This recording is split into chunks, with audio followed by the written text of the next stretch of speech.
Welcome back. You're watching Creating Cooperative Kids, and I'm your host, Bill Corbett. If we could only keep our children in a bubble to love them and protect them from harm always, it would make us feel so much better. But the fact is that we can't and we shouldn't. Helicopter parents will disagree with me every time, but we aren't always going to be around to keep them safe and to handle difficult situations for them. For that very reason alone, if nothing more, we are supposed to be teaching and training them how to deal with difficult situations so that they can thrive on their own. That's where resilience comes in, a child's ability to respond positively to adverse situations. In the studio to help me define how parents can raise resilient children is Dr. Donna Volpitta, an expert in the field of resilience. She is the author of the book, The Resilience Formula, a guide to proactive, not reactive parenting, and holds a doctoral degree in learning disabilities from the Teachers College at Columbia University. Thanks for coming on the show, Donna. Thank you for having me. So resilience is a word that I have used here and there, but you've helped to define it and put parameters around it. And I'll ask my crew to make sure and let's take a look at her book cover and the book all about resilience.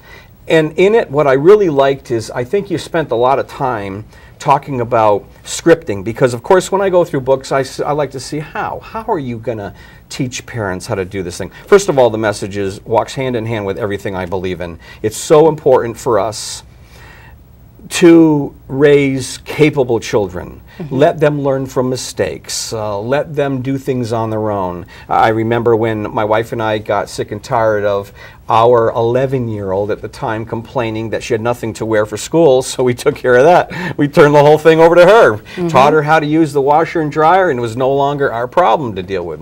Now, as I said, helicopter parents will disagree with me and they mean well, they love their children dearly, but I think I differ from their perspective because we really need to work ourselves out of a job. Would you agree with that? I would completely agree with that. That is our job. We want them to move out, and actually what we're seeing is that more and more kids are not moving out. They're coming back to live with their parents because they don't have those skills. We're giving them a trophy at age 5 for showing up once or twice to soccer, and then when they're given an entry-level position, they say, well, but I got a trophy at 5. Why would I take an entry-level position? So we need to teach kids how to handle challenge. And my co-author Joel Haber and I sort of define resilience as ability to how we handle any challenge.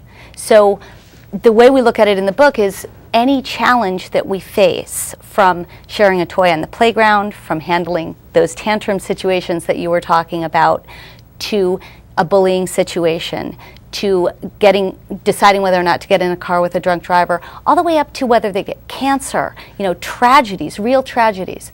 The way we respond to any challenge is our resilience, and it's all about the same thing. It's all about what we call the 4 S's.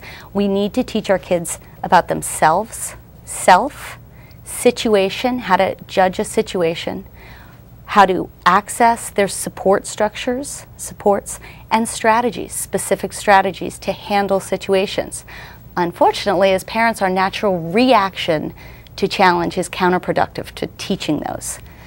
And you're so right. And I think where parents are coming from, they're coming from the position of, I love my child so much and it's my job to protect them, and I don't like it when my child experiences something uncomfortable, because what I tell parents is so many times what they see in their child's situation triggers things in their subconscious when they were treated a certain way, or when something happened to them, and it pulls out the feelings that are buried inside of them, and they react to those. And what they don't realize is they're robbing their children of the ability to grow and to become capable and develop that resilience.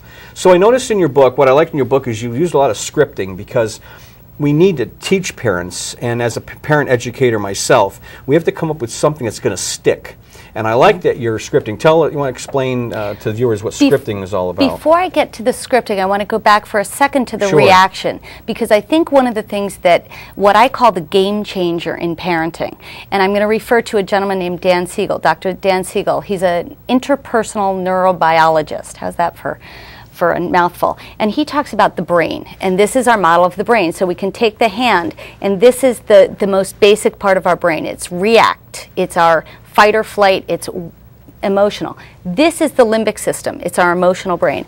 This is the cortex, this is the prefrontal cortex, which is sort of our control center. And this goes down to our spinal cord. So we've got a model of the brain here. When we experience emotion, when we experience fear, you know, our child might be getting something uncomfortable. When we're angry, our kids are in a sibling rivalry and they're screaming at one another. When we have a tantrum, our brain, there's a part called the amygdala in here, and it transfers ownership from the prefrontal cortex to the amygdala. So when we're in those situations during those tantrums, we don't have access to our prefrontal cortex. It's not there. We don't have that access. So what we need to do is we need to trigger our brains to get away, to take the moment, to take, and I've heard it takes less than 6 seconds to get your prefrontal cortex back. If you can get away, stop that reaction, and we have something called a trigger script to kind of script our way into getting away, taking that breath, getting that time together. And I even tell my 5-year-old, don't talk to me till your prefrontal cortex is back. You know, talk to me go to the steps, we'll talk to you in a second. And then when you come back, then you can begin to script that situation. So you don't want to talk to your kids. As you were saying, sometimes you have to pick them up and don't talk to them. They can't hear because they're working with their amygdala. And so often we fight. We either have fight or flight, so we fight. And instead we need to get away, get back. And then the scripting is the idea that kids don't know what to say. They don't have the words. We say to use the words, but we need to actually script those words. So maybe if 2 kids are coming back and they've had a fight, they're trying to work something out, they come together and we figure out what to say, what really is coming down in that conflict, and then teach them the words to say to each other. Mm-hmm. We talk about the etiquette and the tone and the rudeness, but being able to teach the kids, really give them words. No, you can't say it to me like that. You need to say it this way. And you can retone and rescript. Rescripting is so important. I want to share a quick story with what I did with scripting is when our child was 8 or 9 and her friends would call and they would, and this goes back to the etiquette thing in a way, because they'd say, is Olivia there? And I'd say, you know what? I just want to tell you, this is something that sounds kind of silly, but I like to hear 3 things. I like to hear a greeting. I want to hear, a greeting to me. Use my name. I like to hear my name. I would like you to ask me what you want, And so I put them through the scripting thing. I said, now let's hang up and try it again. And I hang the phone up, and they would call back, fortunately, and they go, "Hi, Mr. Corbett. This is Brianna. What I'd like to talk to Olivia." And I go, "Good job." And I'm going to hang up. Let's try it one more time. And before you know it, all her friends started doing that. And of course, Lydia's going, "Oh my gosh, this is so embarrassing." But she was learning through the scripting that I was giving her friends, and they got into the habits and the routines, and it works. So. And it's all about the communication. Yeah. And it helps them so much to have that communication. And the funny thing is that we all feel that way. I remember my husband and I had a fight, and he said, "What would you script for me if I was Marco? Because I don't know what to say here."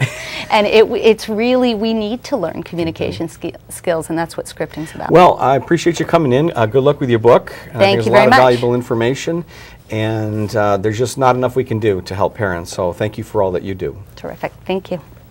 You've now got a plan on helping your school-age child or teen handle adverse circumstances effectively. Now, if we could just find a way to help our toddler face the adverse condition of wanting a cookie just before dinner. Is there such a thing as a resilient preschooler? That's exactly the situation I'll be addressing when I answer a viewer's question right after the break. Don't go away. We'll be right back, and you'll want to hear more. Thanks for joining us on Cooperative Kids.